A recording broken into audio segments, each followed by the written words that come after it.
first kind, sighting of an unidentified flying object.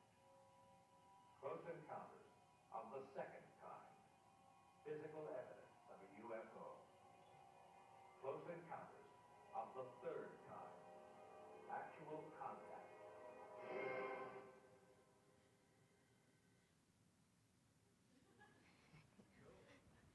I love that video.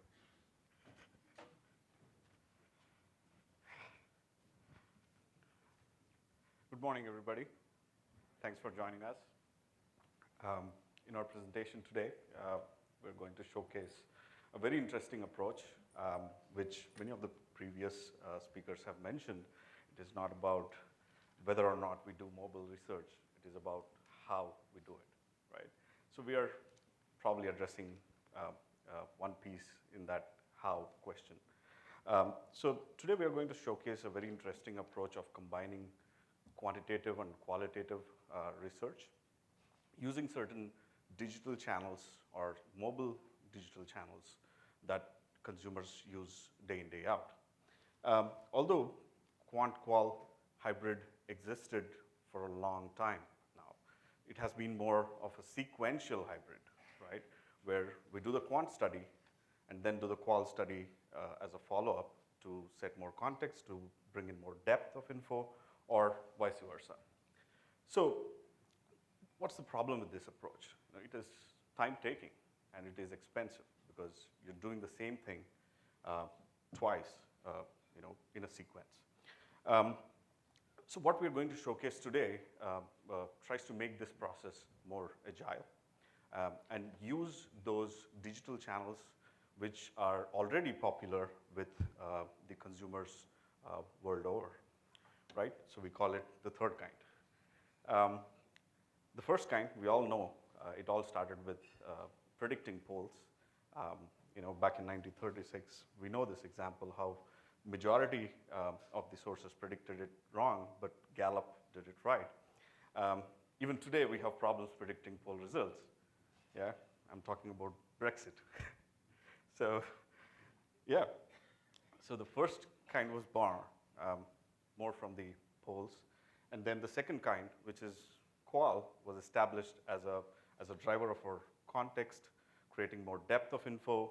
And both these methodologies coexist today, more complementing each other or sometimes supplementing each other, right? But the origins are kind of common, where polling started it, and then they kind of bifurcated into these two methodologies. And the question we are trying to explore today is, are they changing, right?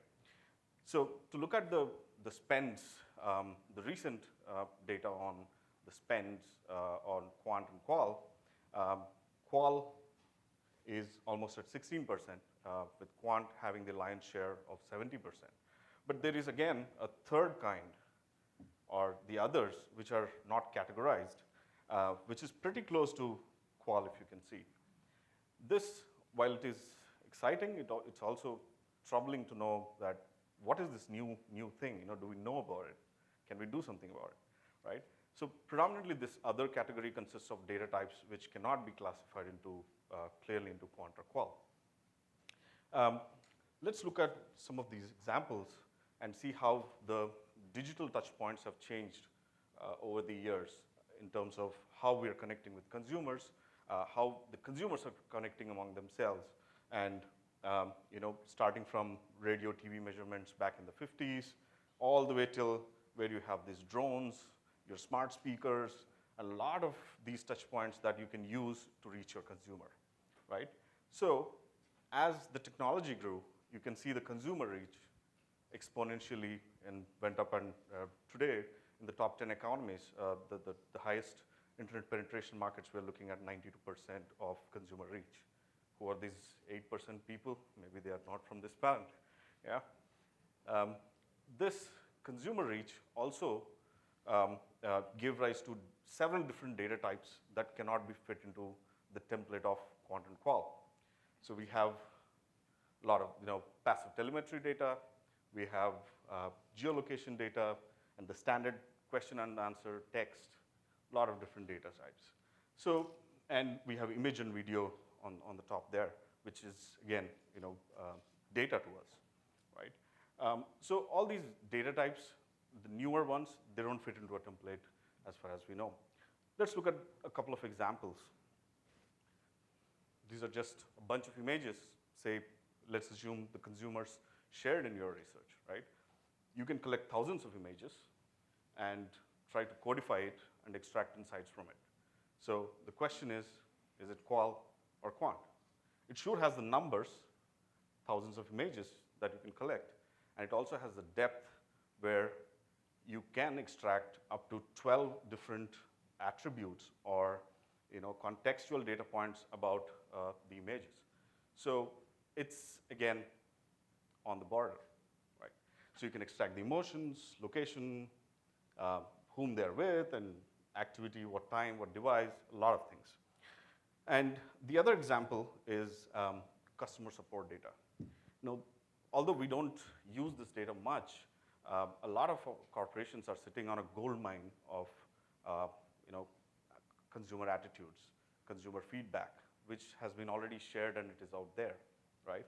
Again, it has the numbers, it can give you a depth, so it doesn't, again, fit the standard template of quant and qual.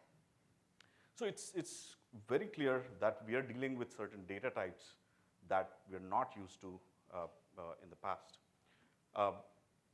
So the question of the third kind of raises three very crucial questions at this juncture that we need to answer in order to stay relevant, in order to compete with all the new ways of researching, like, say, social media research. So the first is the divide between quant and qual blurring because of all this digital evolution? To ask it in a more straightforward way, is the spend that we have seen a few slides earlier going to change, right? If that changes, all our lives are affected, right? And that brings us to the second question: what is the future of our industry in the light of hybrid consumer response? So people are sharing images, people are sharing their chat threads, they are posting a lot of different things that are happening in the research cycle. So how do we deal with it?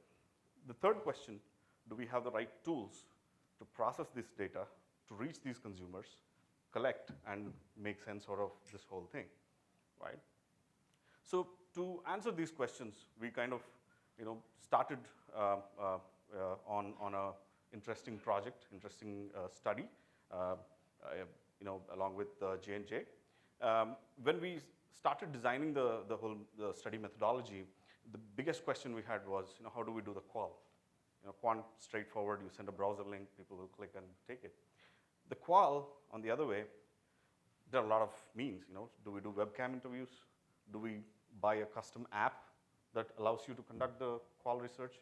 Or do we, go all the way and use something unusual, right? So that's when we started exploring the mobile channels, right? What's in an app? People use apps, even in this room. I see a lot of you using right away, right? So this comes from our behavioral intelligence that we have behind our panels. So you can clearly see the top four instant messaging or social apps that people use, right? So day in, day out, people are already using these apps. They're very familiar with these interfaces. Why reinvent the wheel? So that's when we started thinking about using one of these apps to do our research. Then not only that, choosing the channel is one thing, but then the key ingredients to reach the right consumer is the right time, when can we reach them, and what is the right channel, and what is the right location, right? So we had to combine all these behavioral learnings when we started out with the case study. And then we finally narrowed upon WhatsApp, and we did a research on the path to purchase journey of facial care in two markets, US and India. So we have both the quant and qual part here. The quant was a pre-survey to measure the first two phases, contemplation and decision. And then after a week of gap, we did the post-survey. And in between, we had a WhatsApp group to engage a recruited a sample of people who are basically a subset of respondents from the quant study to continuously engage, where we were asking them to kind of show what they're doing, what kind of research they are doing before they purchase their facial care product, posting images. Pretty much, it went into a discussion even without the moderator getting involved. People were discussing among themselves, and things started flowing. So this is our research methodology. Now I hand it over to Lai Hing to talk more about what we found out in this hybrid method, and also give a client's perspective on how this hybrid method is being viewed. Over to you. Thank you. Thank you, Prashant. So I'm going to take you through the results. But actually, one of the first questions I asked my Borderless Access colleagues was, how's this any different than my usual quantitative survey and then doing some kind of qual, whether using a community or a bulletin board or some customized app? And I'll address that later. So in terms of the quantitative survey, we did get very good, clear findings in terms of the different phases of the path to purchase, starting with awareness and who are the people that influence their decision to purchase a particular brand or this particular product, as well as the actual channels they ended up purchasing the products through. And also we had questions around the reasons why they purchased at that location, as well as after they purchased it and now they have used it and now evaluating products, did they provide feedback to others? So we were able to get some good solid data. This is the one for the US. And what we see here is, yes, there's a range of sources where people got information from, such as social media or the actual store or friends and family. And same thing with influencing, same set of influencers, social media, the shop, and friends and family. And in terms of purchase, majority of the purchase was actually done 2/3 in the retail store, whereas the other third is really online. This is interesting for us to note. Compare this to India, where, yes, there's also a range of different sources of awareness as well as influence, but you see now there's a lot more influence coming from online and social media. And it's very interesting to note that in terms of the actual purchase channel, it was the reverse of what we saw in the US. More done online versus the retail shop. And in terms of evaluation, again, there's family and friends who are part of providing the feedback, but also they use social media a lot as well. So based on that quantitative data, we mapped out the path of purchase journey. So the first step is contemplate as they're considering. We noted that social media played a role in both cases, but more so in the US, the retail store.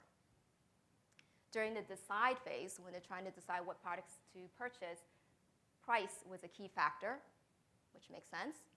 And stock makes sense for the US because they were actually at the physical store. So depending on what was in stock or not in stock, they made that purchase decision. And in India, it was about delivery options, given that it was more of an online purchase.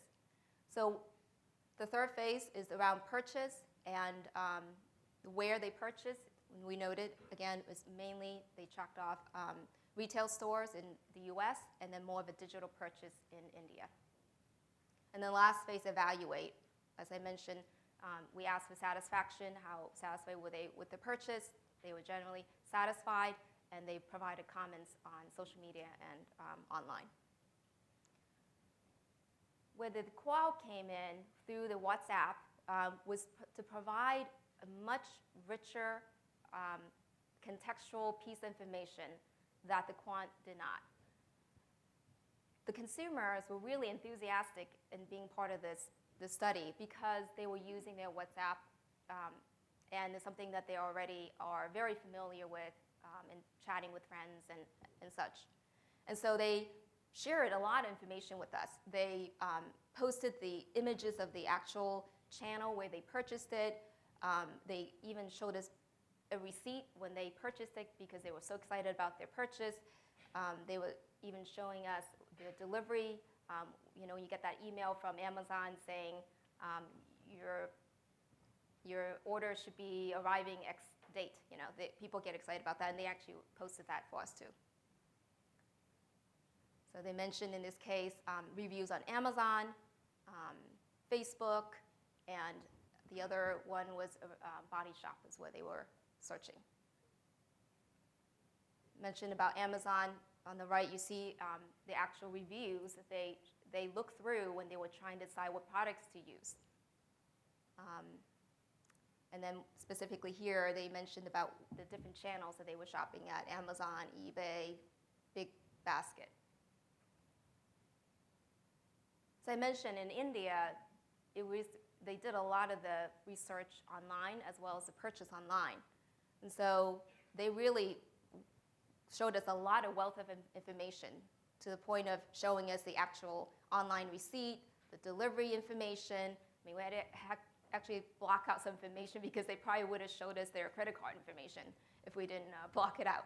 But that's how comfortable people were with sharing that experience of the journey. And in the US, as I mentioned, it was more, the purchase was done at the physical retail store, so they showed us a lot of images of the retail shelves, as well as the products, obviously, that they purchased. So when we layer on the qual on top of the quant data, we have this map of the journey, but you get much richer information and a new layer of additional data. As some of the earlier speakers talked about, the emotional, the contextual data, and some of the unstated drivers.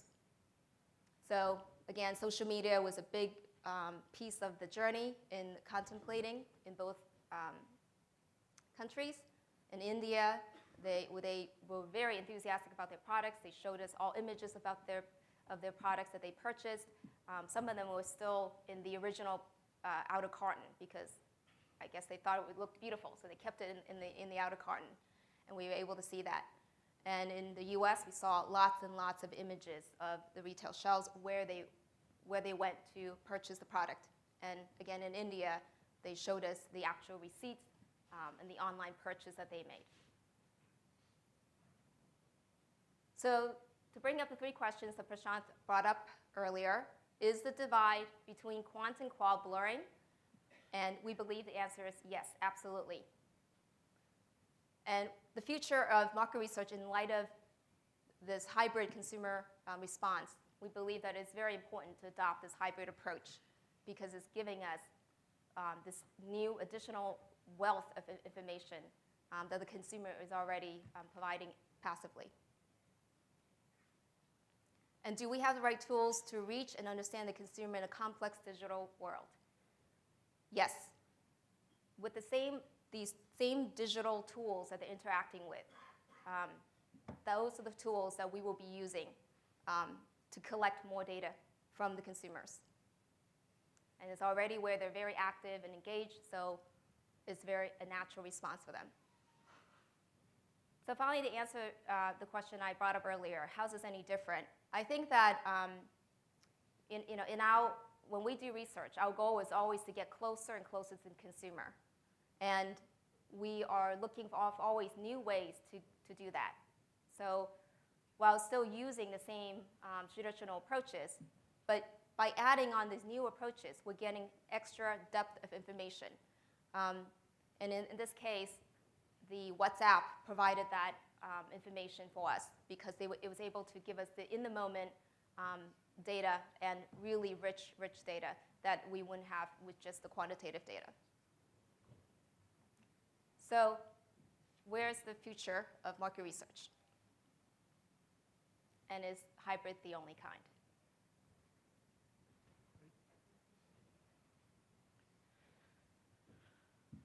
Any questions? Thank you very much. Thank you. Thank you.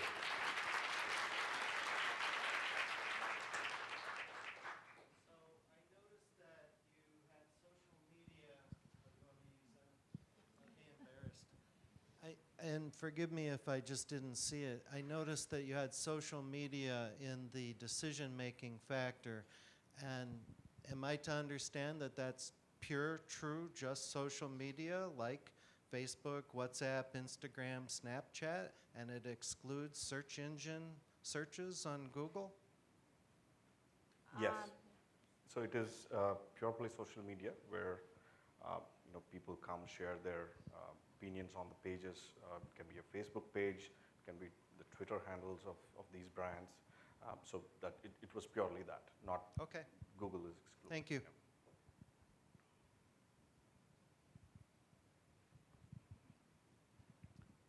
Have you presented this internally yet?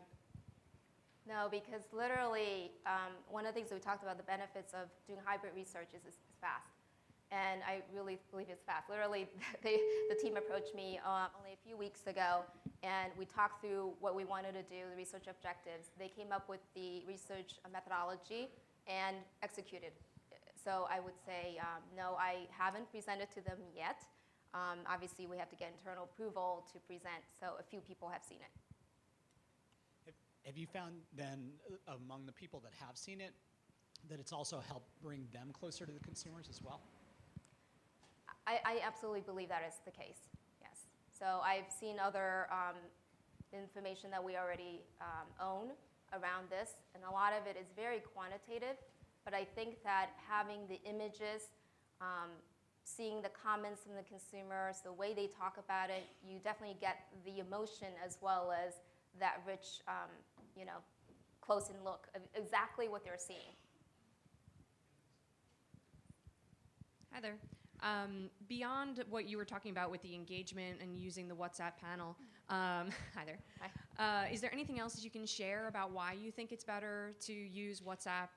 As you even said in the beginning of your presentation, you said, well, how are you going to convince me that it's better to use WhatsApp than just using a community or any other means to talk to your consumer? What additional information can you share about why you think WhatsApp is more engaging? I think the value is that people already on WhatsApp, as Prashant shown in one of the charts, that is one of the most used apps. So they're already constantly on it. So people are on the metro, they're on it. So it's very natural. So you're not. It's like what he mentioned, getting the right people, the right channel, the right location, the right time. And I think that's what it offers. Versus, let's say, a customized app. It takes time to develop that app, and then they get used to that app. And so there are pros and cons to a dedicated community that you design versus using something that they're already very familiar with. But it has the capability of uploading images. They can add text, videos, etc. And it comes very naturally, because they chat with their friends and family on WhatsApp or in Facebook Messenger. They know how to upload an image, and sometimes I've seen and used custom research apps where there is a learning curve, right? People are figuring out how to upload an image, right?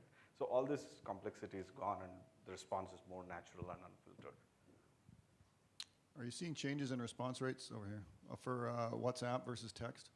Just using straight text to capture yes. surveys? Specifically WhatsApp, in the US and India. We didn't exactly measure that. So because to recruit to the WhatsApp group, we had to do a pre-survey. So if I talk about the response rate, it is more about the pre-survey than the WhatsApp group itself. So yeah, but out of 15 consumers we recruited for the WhatsApp group, 12 were very engaged and active. That's the number. So I completely agree with everything you're saying in terms of meeting the consumer where they are and using modes in which they're already familiar, but is there a concern around privacy with this? We did think about it. This again, WhatsApp is just one channel, right? So you have other places where you can build this privacy controls into place. So the only thing with WhatsApp is you can see the phone numbers of other people participating in the research, right? But we feel as the platform evolves, even in Facebook, you must remember in its early days, it has a lot of these privacy loopholes. Like people could see a lot of information. There were no settings that you can make to hide certain information. So we feel that these platforms will again evolve to say, okay, don't show my phone number to the people, right? So it's just a starting of a thought, but yes, it's a valid concern to be. Prashant, Lai-Hing, thank you so much. Thank you. Thank you.